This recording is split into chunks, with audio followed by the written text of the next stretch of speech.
Speak. Hey bro, wanna come over and play some Switch? Nah man, I've got the PS5 and Xbox. I don't play none of that Nintendo kiddie stuff. Come on man, why do you have to say stuff like that? Alright, fine. You know what? Name one AAA game that's not Nintendo, and you got yourself a deal. Easy. Alright, so we've all heard it, the Switch is outdated. Nintendo should just hurry up and get on that new Switch already. And in all fairness, the Switch is nearly 7 years old. In console years, it's like 200 years old. But Nintendo is Nintendo, and they are fervently denying any rumors regarding the Switch 2, which means we're stuck with this thing for the time being. And as Nintendo fans, we want to defend our second favorite handheld. That's just not always so easy. But it's time to stand tall, look those naysayers in the eye, and shut them up once and for all with this definitive impossible port list. Before we get started though, let's lay some ground rules. First of all, what's a port? Here's the definition. A game developed for another platform brought to the Switch. Okay. So what's impossible? Well, it's kind of like this. It's difficult and only Tom Cruise can pull it off. And lastly, what makes this list the definitive list? Well, as far as I can tell, nobody else bothered to name that list definitive, so I'm calling it. With all of that out of the way, let's start with number 11, Sniper Elite 4. Bet you didn't think this game was going to be on the list, but it has a lot of stuff going for itself. First of all, it's just an excellent game. Think Hitman and a little more hands-off from a distance, but in essence, you've got the same sandbox kind of gameplay. Sniper Elite 4 was released for the PC, Xbox and PS4, not the Switch however. But Nintendo fans didn't give up. We pleaded, begged and pouted, and then finally, we gave up. Nothing. After 3 long years, suddenly the game was released on Nintendo's handheld. And it's a beaut. There's of course the expected downscaling of assets, resolution, etc. But it looks very nice. And what's even more impressive is that once you load into a level, which admittedly takes some time, you can play through the whole thing without a single loading screen. And these levels are pretty big. And all of that at a very stable 30 frames per second. Freaking awesome. Sniper Elite was impressive because of the sheer scope of its maps. But it's a relatively slow game. And if you really want to argue, I'd have to give that to you. So, okay, maybe it's not as impressive. Well, here's Wolfenstein, the new Colossus, our first real action shooter on the list. In a steampunk alternate timeline America, occupied by Nazis. You play as BJ Blazek, and you are America's only hope. It's a great game full of humor, satire and gore. I mean, you go to a Nazi moon base for Pete's sake. And the Hitler scene is hilarious. I won't spoil it for you. Anyways, this is another one that runs really well. The core gameplay is completely intact, admittedly, as can be expected. The graphics have had a significant downgrade and can be blurry at times, especially when the dynamic resolution scaling kicks in when the action gets going. But I mean, there are some really over-the-top action set pieces here that the Switch handles beautifully. An absolute recommendation on the Switch. From here on out, these ports get harder and harder to rank. Some of these are so impressive and they really deserve that impossible port stand. So we had number 11, maybe a bit of a slower game. Number 10, with some graphical downgrades. But try to argue with this one. Play it side by side on my Steam Deck and Switch, and the differences are very small. Number 9. Dying Light. I would argue that this game on the Switch is pretty much the definitive edition. At least till I got my Steam Deck OLED. Trying to survive in this open world sandbox of a city, overrun by zombies. But what's so impressive about this game is that not only is there barely a graphical downgrade, this game runs completely stable. And this is a game with fast-paced, parkour-based gameplay. And often tense, there may be hundreds of zombies on the screen at once. This could only have been done with the darkest of magic. A truly impossible port. And why is this the definitive edition over other platforms? Mobility, battery life, and the OLED screen. I know that for most of these ports, the argument's gonna come up that you lose so much when you play them on the Switch. Performance, graphics, sometimes even gameplay elements. And I can't really argue with that. But let me counter that with a game that was completely rebuilt from the ground up for the Switch, with graphics that match the Switch's big brother counterparts. But that's not all. It doesn't just have better or equivalent graphics. It's added story, levels, gameplay. This game almost doubled in length. I'm talking about Dragon Quest XI's on the Switch. This is another great example of a game I would play on the Switch over any other console. It really is that good of a port.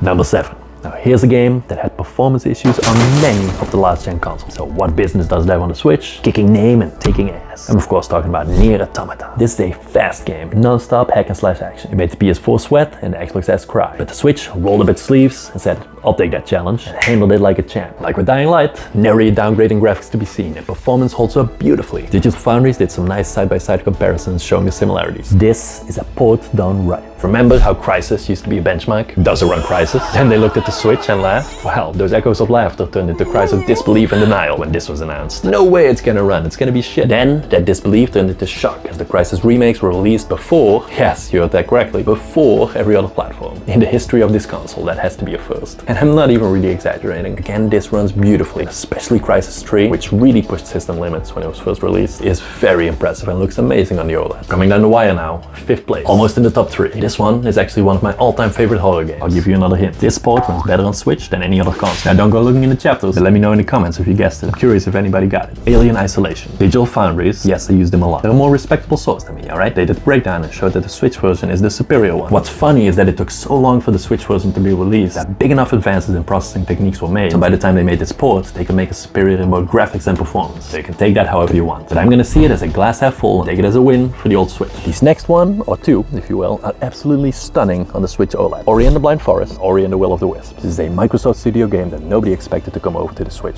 Both are equally great. These are two amazing Metroidvania games. You join the titular Ori in a journey to save the forest. There are no big cutbacks in graphics or performance, and something even more impressive, and not something you see on the Switch usually, that it still runs at its original frame rate of 60 frames per second. If you haven't played these games yet, dust off your Switch and get cracking. And now we're into the top 3. But before that, here are a few honorable mentions that didn't make the list. Hogwarts Legacy, a very recent port that got completely reworked to make it run properly on the Switch. Not a mean feat, as this doesn't even run that well on the Steam Deck. Lots of load times and downgraded graphics. No Man's Sky, this one's also very impressive. Full-scale port that made very few concessions in graphics, gameplay and performance. You literally have the galaxy in the palm of your hand, in all of its procedurally generated glory. Hellblade, another Microsoft special, and also a very big surprise when announced for the Switch. This is a very impressive port of a beautiful game. Graphics are scaled back, but in a pinch, this is the way to go. Really good game. Alright, number 3, one of my favorite turn-based strategy games, and one of my all-time favorite games, period. You want to play Baldur's Gate 3, but only have a Switch laying around. Divinity Original Sin 2 is your game. From Larian Studios, makers of Baldur's Gate 3, and,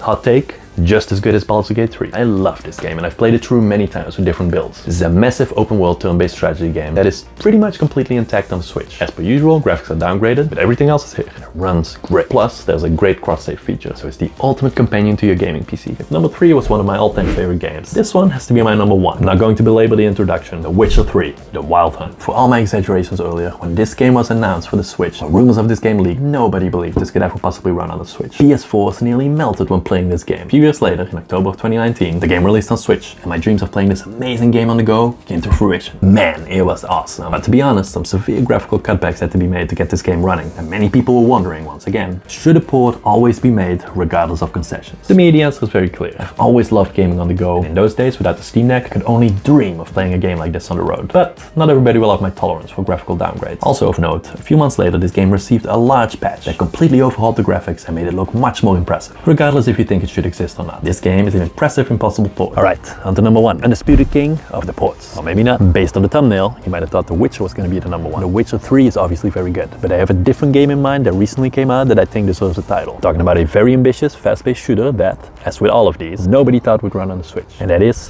Doom Eternal. To get this running on the Switch is such an accomplishment. This is a late 8th generation title that pushed even the PS4 and Xbox hardware to its limit. To be able to scale it down and run on the Switch and run as well as it does is amazing. And I know, this is a 30 frames per second game. Many people say it has to be run at 500 frames per second for them to enjoy something like this. But I played it all the way through and it didn't detract from my experience at all. I love playing it on the go and at home on my TV. Also, the addition of gyro aiming to this game was a must for me, and I wouldn't play it without it. Absolutely deserved number 1. And that's the definitive list of impossible ports on the Switch. The question remains, should you play these impossible ports on the Switch, where you can play them on the go? Or is it better to play these on more capable hardware? To be honest, with the arrival of handheld PCs like the Steam Deck, it's harder than ever to defend playing these games on the Switch. You can pretty much play any of these on the Steam Deck with better performance and graphics. And now, with the Steam Deck OLED coming, the only reason to really play on your Switch is battery life. And that's a pretty thin argument, even for me. But if the Switch is your only handheld, I still recommend playing them there, over potentially more capable hardware. But that's just me. And in the end, it all comes down to personal preference. Alright, that's all I have for today. Let me know in the comments if I missed any impossible ports. There were definitely some others that I considered that didn't make the cut. Check out this video to see if the Switch is worth getting in 2023. Other than that, like and subscribe, and I hope to see you in the next one.